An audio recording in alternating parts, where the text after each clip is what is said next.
Hello, I'm Jonasz Lewiński and you're watching Break the Fake. They make them, we break them and tell you everything you need to know. Alright, let's talk about how international law is slowly becoming meaningless. On the 3rd of September, Putin met with the Mongolian president in Ulaanbaatar on his first trip to an ICC member state since the court issued a warrant for his arrest back in March 2023 over the deportation of Ukrainian children.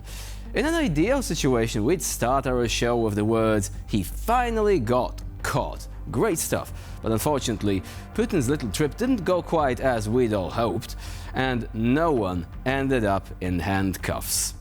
During his visit, Mongolia rolled out a red carpet, and the Russian dictator was received by a guard of honor at the Ulaanbaatar International Airport.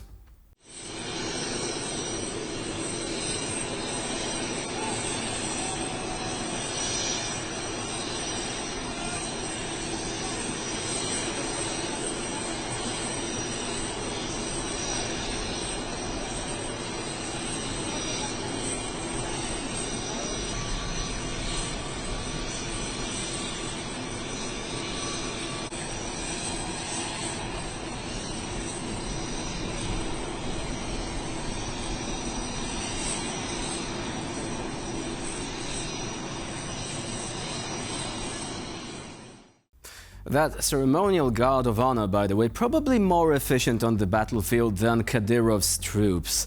Anyway, you might be wondering, how did that happen? Well, speaking to Politico, a Mongolian government spokesperson said, ultimately Ulaanbaatar's hands are tied because the country is energy dependent on Russia, so the Mongolian authorities accepted the Russian dictator despite the ICC warrant for his arrest. The spokesperson also said that, and I quote, Mongolia imports 95% of its oil products and more than 20% of its electricity from their closest neighbors, calling these supplies crucial to their existence and the existence of their people. The neighbors in question, of course, if you look at the map, being just two, China and Russia. And even Putin himself is talking about the construction of the Power South Siberia 2 gas pipeline, which would pass through Mongolia to reach China. He claims that the project is currently undergoing state expert review. The Russian dictator also said that he's also considering the possibility of supplying Mongolian consumers with this gas as well. Рассматривается возможность поставок этого топлива и для монгольских потребителей. «Газпром» готов оказать необходимую поддержку в практических вопросах газификации страны. But what if Putin's visit to Mongolia was a carefully planned provocation, showing the world he is not afraid of little old arrest warrant issued by the International Criminal Court? Mongolia was required to arrest Putin. At least that's what the country agreed to when it signed and ratified the Rome Statute back in 2002 and committed to complying with the decisions of the ICC. But we've got one question. Does Mongolia now share some of the responsibility for Putin's war crimes? I mean, I know this is a bold thing to say, but what if he got stopped, huh? I mean, Mongolia could have done the most amazing, most unexpected thing. Unfortunately, they decided not to. Right, so the United States government has confiscated a plane owned by Venezuelan President Nicolas Maduro that was purchased in violation of US sanctions.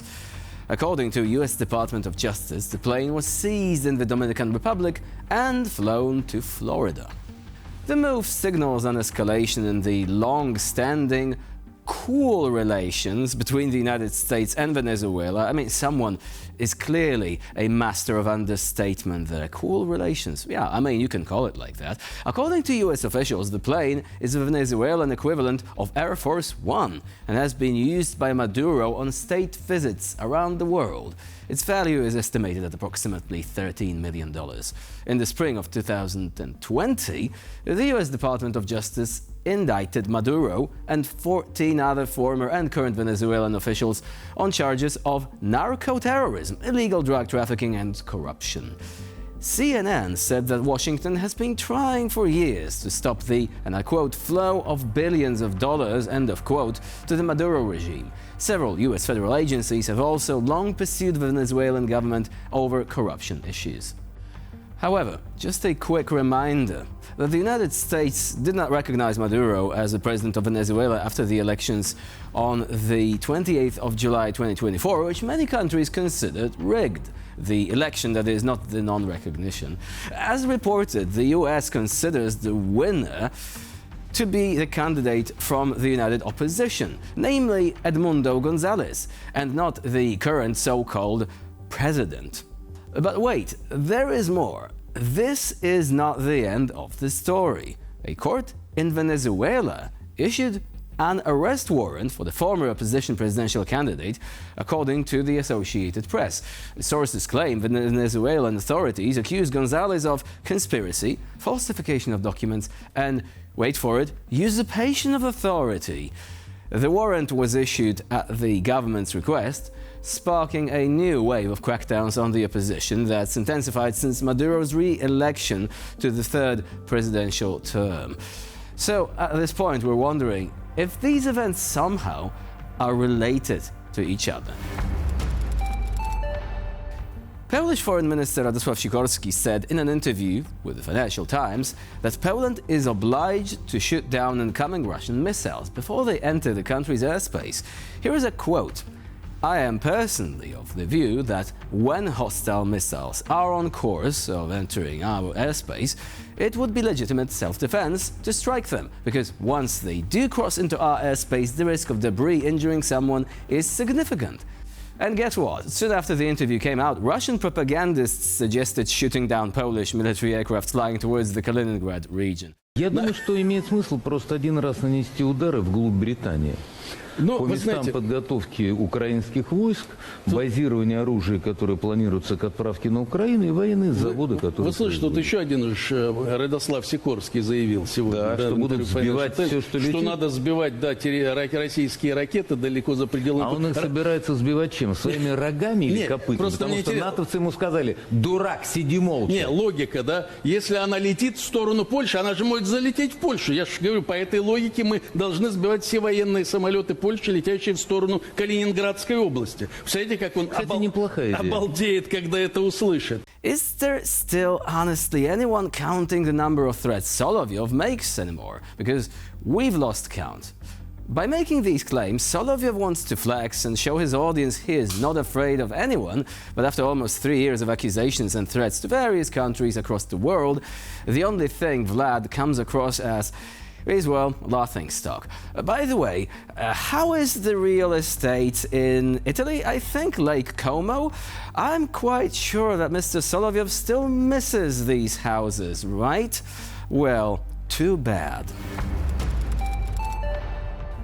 And to close out today's episode, we'd like to show you one loyal Russian patriot. Well, more precisely, Putin's loyal patriot. This guy chose a rather interesting way to show everyone that he is a huge fan of Vladimir Putin without even saying a word.